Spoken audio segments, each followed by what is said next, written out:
दोस्तों, साथियों, सफलता का राज। आज सफल होने के बहुत सारे राज होते हैं। किसी के भी सफल होने का बहुत सारा राज होता है, उसमें से एक टॉपिक पे आज हम बात करेंगे कि सफलता का राज।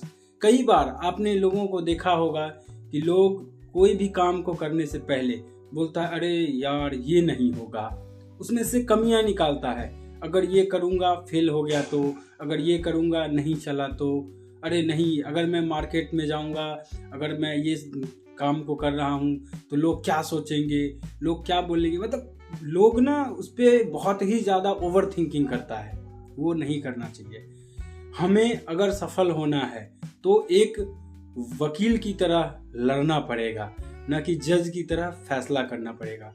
देखिए, मैं उस प्रोफेशन की बात नहीं कर रहा हूँ, मैं किसी प्रोफेशन की बुराई भी नहीं कर रहा हूँ, बल्कि मैं प्रोफेशन का एग्जाम्पल देके आपको बताने की कोशिश कर रहा हूँ कि अगर हमें अपनी ज़िंदगी में सफल होना है तो एक वकील की तरह बनना पड़ेगा। वकील को पता नहीं होता कि इस केस में मैं हारूंगा या जीतूंगा, वो सही हो गलत हो, जिस केस के लिए वो लड़ता है वो लड़ता रहता है और तब तक लड़ता है जब तक फैसला नहीं हो जाता। वो कभी जज नहीं बनता, अरे नहीं नहीं, ये केस मैं नहीं लड़ूंगा, ये लड़ूंगा तो हार जाएगा, ये केस में तो दम ही नहीं। वो ऐसा नहीं बोलता।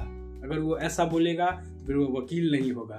तो कहीं ना कहीं अगर हम भी अपनी ज़िंदगी में सफलता पाना चाहते हैं तो हमें एक वकील की तरह चलना पड़ेगा। हमें हर रोज़ मेहनत करनी पड़ेगी। जिस भी काम को आप करते हैं, जिस प्रोफेशन को करते हैं, किसी भी एक काम को चुने और उसमें पूरा दिलो जान लगा के काम करें, मेहनत करें और एक एडवोकेट की तरह, एक वकील की तरह लड़ते रहें। देखिए, ये कहीं ना कहीं वो पॉइंट है जो हमारे प्रोफेशनल लाइफ में भी और पर्सनल लाइफ में भी काम आएगा। अगर हम किसी रिलेशन में भी हैं तो हमें वहाँ पे अगर हम निरंतर लगे हुए हैं, कोशिश कर रहे हैं तो सफलता मिलेगी। बस मेरा एक रिक्वेस्ट है आप लोगों से कि जो भी कुछ करे दिल से करे, दिखावे के लिए ना करे और दिखावे के लिए ना करें। दिल से करे, पूरी ईमानदारी से करें। देखिए, हम किसी इंसान को धोखा दे सकते हैं, लेकिन खुद को धोखा देना सही नहीं है। ऊपर परमात्मा जानता है और आप जानते हैं कि आप क्या कर रहे हैं, क्यों कर रहे हैं, किस मकसद से कर रहे हैं।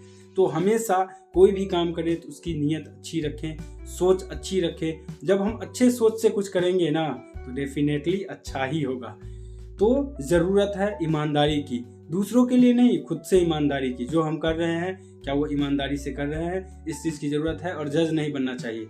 आज तक मैंने देखा है कि जो लोग भी जज बनता है ना वो कुछ नहीं कर पाता। जज, मैं प्रोफेशन की बात नहीं कर रहा हूँ, जज मैं उस चीज़ की बात कर रहा हूँ जो हर चीज़ में जज कर लेता। अरे नहीं नहीं, मुझे पता है ये नहीं होने वाला है, अरे ऐसे इसमें ऐसा करने से कुछ नहीं होगा, इस धंधे में कुछ नहीं रखा हुआ है, अरे यहाँ तो बहुत कंपटीशन है। नहीं, ऐसा नहीं होता है। आपने देखा होगा कि दिल्ली में जैसे गफ़ार मार्केट है, वहाँ पे बहुत सारे मोबाइल की दुकानें हैं। अगर ये सोचे लोग कि अरे नहीं नहीं, यहाँ तो बहुत दुकानें, मैं खोलूँगा तो नहीं चलेगा, ऐसा नहीं होता है। आप करो, आप ईमानदारी से करो, आप मेहनत से करो, सही तरीके से करो, चलेगा, बिल्कुल चलेगा। ऐसा नहीं है कि बहुत है तो आपका नहीं चलेगा। तो हमें वकील बनना है, एक वकील की तरह लड़ना है। फिर मैं वकील प्रोफेशन की बात नहीं कर रहा हूँ, हर काम में, जिस काम में भी हैं, एक वकील की तरह लड़ते रहो। एक आपने सुनी है ना, किसी महान लेखक का लिखा हुआ है कि लहरों से डरकर नौका पार नहीं होती और कोशिश करने वालों की कभी हार नहीं होती। तो कोशिश करते रहना चाहिए, अच्छी दिशा में करना चाहिए, अच्छी नीयत से करना चाहिए, ईमानदारी से करना चाहिए। जब आप ईमानदारी से कोशिश करेंगे, मेहनत करेंगे तो डेफिनेटली अच्छा होगा। फिर अगेन कह रहा हूँ, जज नहीं बनना है, किसी चीज़ को जज नहीं करना है, अपने आप को लड़ते रहना है एक एडवोकेट की तरह। Thank you so much. ज़िंदगी की राह में आपका साथी विवेकानंद। मैं ऐसी अच्छी टॉपिक लेके आता रहूँगा।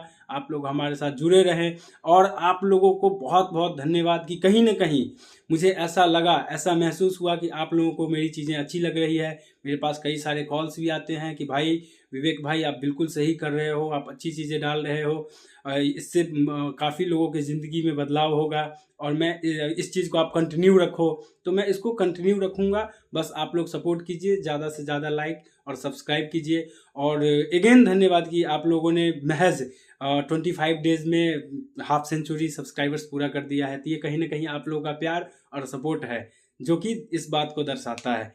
तो हमारे साथ बने रहें ज़िंदगी की राह में। आपका साथी Vivekananda. Thank you so much.